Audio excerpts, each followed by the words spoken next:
যে গুরুপাদ পদ্ম হচ্ছেন জলের মতো, আর শিষ্যবা হচ্ছে পদ্মের মতো, আর ভগবান কৃষ্ণ হচ্ছেন সূর্যের মতো।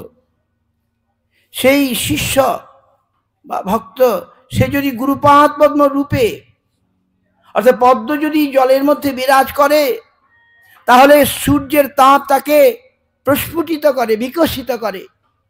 কিন্তু সেই পদ্মকে যদি জল থেকে তুলে নেওয়া যায়, তাহলে সেই সূর্যের তাপে সেটা শুকিয়ে যায়, নষ্ট হয়ে যায়।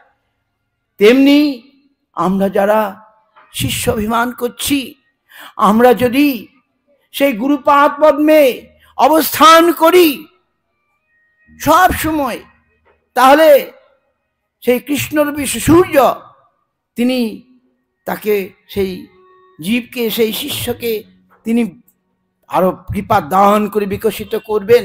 কিন্তু সে যদি বিচ্যুত হয়ে যায়, গুরুপাদ পদ্ম থেকে সরে যায়, তাহলে কি হবে?